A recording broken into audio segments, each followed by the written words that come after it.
This is the way. To success or possible disaster? Let's talk.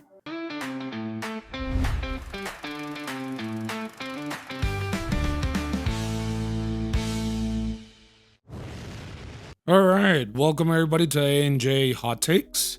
Today's topic, the Mandalorian and Grogu. This is the way. Is this the way? Is it? So we are going to dive into the Mandalorian and Grogu trailer, talk a little bit about some things that we liked, maybe we didn't like something, or something that we catched. So hopefully you guys enjoy. And this will be an interesting episode just because the movie just came out. We are on track to hopefully see it this weekend. But unfortunately, Andre here is the big Star Wars fan. I like Star Wars, but I am not drinking the Kool-Aid with Star Wars. So it took me a while to finally binge on season 3 of The Mandalorian to kind of get caught up where we're at with The Mandalorian and Grogu. Yeah, let's just dive right into it. Here are our hot takes. Well, what's the first thing you want to say about this? Yeah, so first thing that I want to talk about is some of the Easter eggs that did show up during the trailer. Super excited. Embo is back. I know you're kind of new to Star Wars, so I don't know if you know who Embo is, but he is a character that showed up in Clone Wars.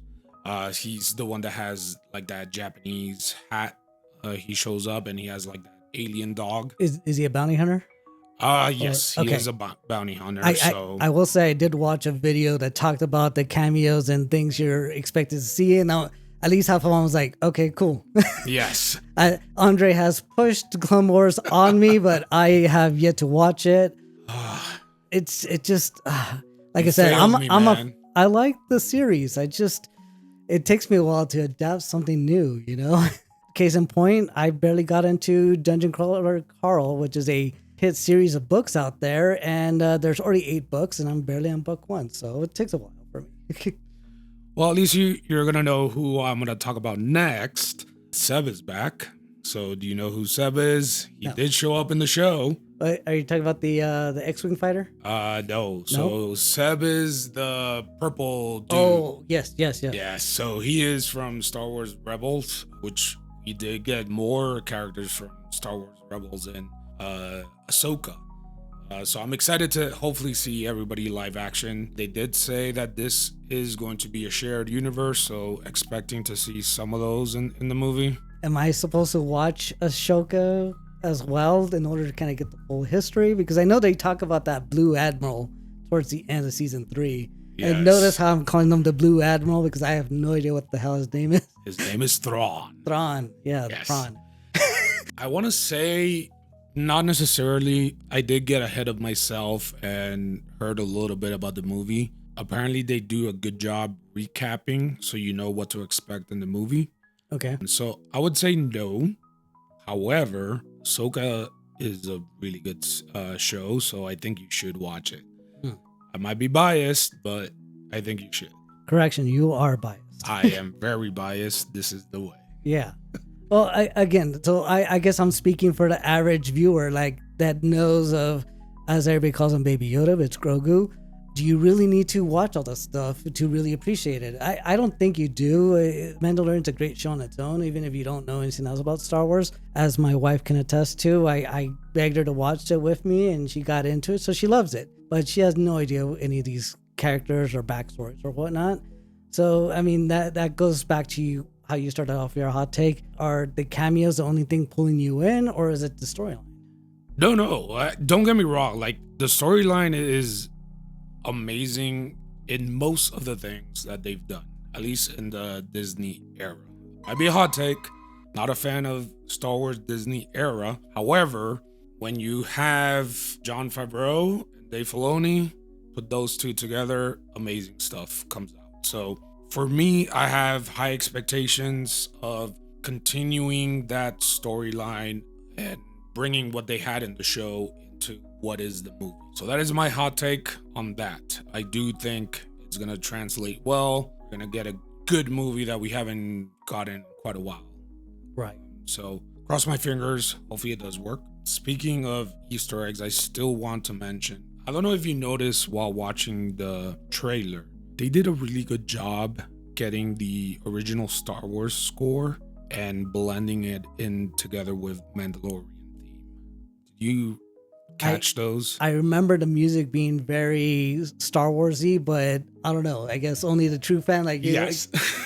You're geeking over that, and I'm just like, oh, sounds cool. Dude, like I heard the Star Wars theme and it goes straight into the Mandalorian and I'm like, holy crap, this is so awesome. So yes, I am geeking out here. I loved it. Just hearing them separate is awesome. Like, you have to admit, the Mandalorian theme is pretty cool. Star Wars theme is pretty cool. I would say the Mandalorian theme is much cooler than the Star Wars. Maybe because of the reputation of where Star Wars is right now. Yeah. But I'll be quite honest. When I first saw the trailer in theaters, I didn't realize it was the Mandalorian until they showed his face on screen. I was like, oh, okay. That's why it sounds familiar.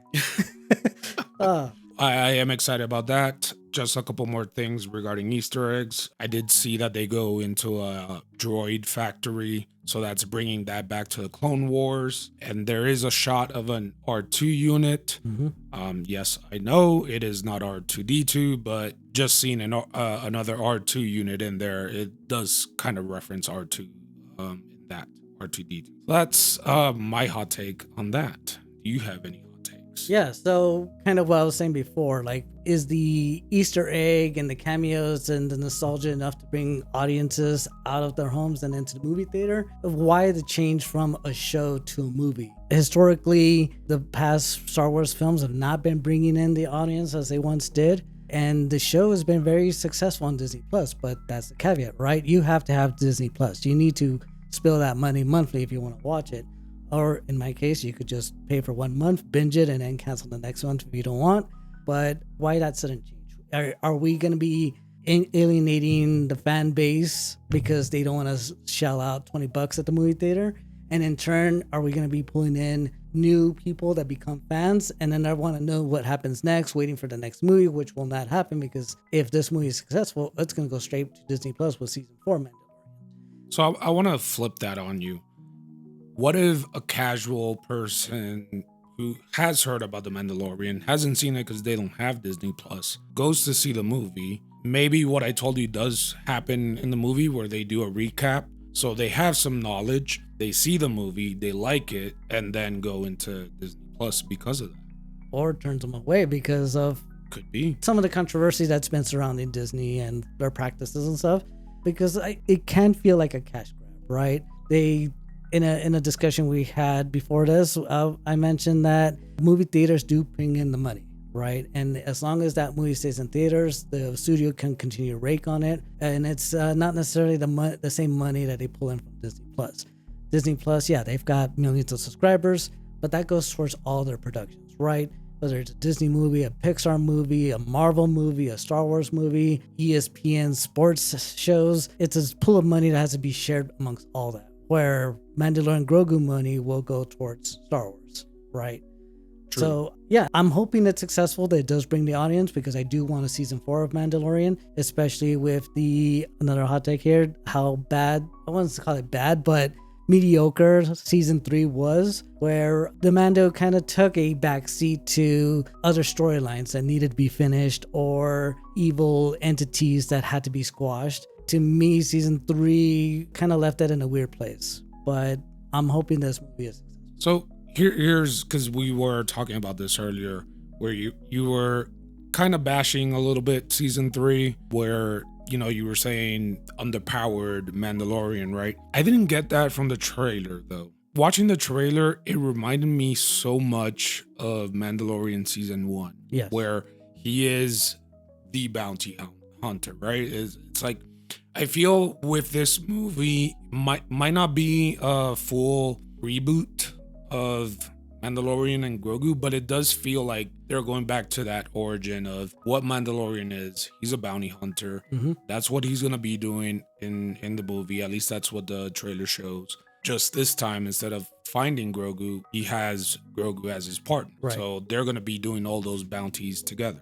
See, and that kind of leads to my other hot take of how much of the movie is going to be dedicated to that exposition to catch people up the people that have not seen those 3 seasons. Am I going to be sitting through 30 minutes of a rehash of everything just because they don't want to reboot it up? But I will say it may work in its favor, because maybe the reason he's watered down is because he does have this child that he's taking care of. He doesn't want to show yet how dirty things can get. But at the end of the last season, he adopts it as his own child. And now Grogu is walking the way of the Mandalorian. So now nothing is taboo. He has to be who he is in order to show Grogu how strong he can be and what it takes to survive in a post-Empire galaxy. So I do want to say something, because you were talking about having Grogu by his side and all that. So spoiler alert, for those that have not seen The Mandalorian. If you haven't seen it, just go put us on mute and I'll put up a sign that says, come back. Grogu does choose to become a bounty hunter and become a Mandalorian. My question to you is, do you think we're going to see Grogu with a helmet? That I'm hoping for. I actually did Google at some point Grogu Mandalorian helmet, and it looked funny as shit. Sorry, first curse word. Where it's basically a Mando helmet with a slit on the side so his big ass ears can just be pointing out. That was going to be my second question to you is, do you think if he is going to have a helmet, is his ears going to be out or is the ears going to be in? Like, what do you think they're going to do with that? I think he's going to have armored ears. He's going to have little like Madonna bra cones to cover his ears. But overall, I'm excited to see what happens with Grogu next. What was your other hot take with this? I do have a question, because I feel Star Wars has a tend to always go to Jedis. It's hard for them not to have Jedis or Sith in any show. Or Empire. Yeah. Well, Empire, they're kind of the main bad. Like, I understand that. But not everything has to have a Jedi or a Sith. So, for example, when Rogue One came out, I loved the idea of having the movie where we're finding out how they got the plans, right? No need to have a Jedi, no need to have a Sith. Did that scene at the end with Darth Vader, was that epic? Heck yeah, it was. Yeah. Like, for me, that was like one of the most badass moments of Darth Vader. Did it need to have it? I don't think so. I think them, showing how they got that plans, sending it up to a ship, maybe have that ship blow up for some reason and they escape on the other ship. That could have been it. There wasn't really a need to have Darth Vader in there other than, oh my God, it's Darth Vader. Right. So do you feel that Mandalorian Grogu is going to fall into that and we are going to see a Jedi or we are going to see a Sith? I don't think it's going to fall into that. If you're right and they're going back to their roots of the first season, and kind of what made Rogue One very successful is that the Jedi, the Sith, that's all like folklore, rumors, myth, tales of old. And that's where it should stay with some of this. And that's another point I wanted to throw out there, where the success of these one-offs, Rogue One, The Mandalorian, even Andor, which I've started to watch, there's other stories, there's other things at play that they don't focus on in the movies. In the movies, we got 9 movies where the whole galaxy centers around a Skywalker, Palpatine, Han Solo, and the Millennium Falcon. It's like, okay, stop beating that dead horse. There's other stories out there. One of the best things out of the second trilogy, where Kylo Ren's trying to tell Rey that it doesn't matter who your parents are or whatever. I think the ending was the best thing out of the whole movie, which I thought sucked, was that the fact that greatness and heroes can come out of anywhere. And then they ruin it in the next movie by saying, oh, she's a Palpatine. What the hell? But again, that one is a separate universe. I already told you. For me, that's blasphemy for you. Yes, the sequels, that never happened in the real timeline. It did not happen in this Mandalorian timeline. That's a separate universe. We can keep that there together with other stuff, that we don't like. We'll attribute that to Loki maintaining the multiverse and just having a go at us. Yeah, exactly. Hey, it's a shared universe. Right. It is Disney, so Marvel is part of it. So yeah, Loki, he kind of screwed up on that one. Whatever. So, I do want to have this debate with you real quick. Mandalorian season 4. So I'm not sure. I've heard conversations between Dave Filoni and Jon Favreau.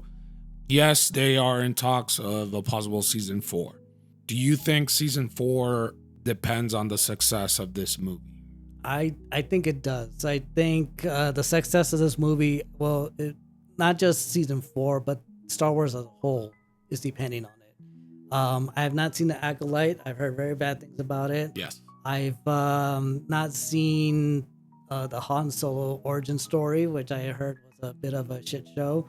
It was a letdown. Yeah, I will say it, and it will be hopefully a future episode once we get to it. But the last great movie we ever got was Rogue One. 100% agree with that. So yes, season 4 and the future Star Wars hinges on the Mandalorian. Beskar armor better hold out because he's got a lot on his shoulders right now. Plot armor, man. This is the way. This is the way. All right. Mandalorian and Grogu. Watch or not? Yeah, final thoughts. I'd say watch it. If they are going back to season 1, then I think people are in for a treat, especially people who have not seen what he's about. He is a dude that is out for, for the law if you pay him enough. But there is a strict code that they follow, and it's a code that I want to know more about. All right. I am definitely going to say watch. Huge Star Wars fan, so definitely need to see what they're going to do with it. Excited to see it this weekend. So I'll say watch for me as well. So A&J, watch. Watch. It's a watch. Yeah. And if you guys do watch it, post on the comments of what you thought. Yeah. Were we right? Were we wrong? Are we just full of it? What's up? And let us know what your hot takes are as well. Do you agree with what we've said? Do you not agree? Happy to hear those and read your comments. Yeah. All right. This has been A&J Hot Takes. Catch you in the next one. See ya, everybody.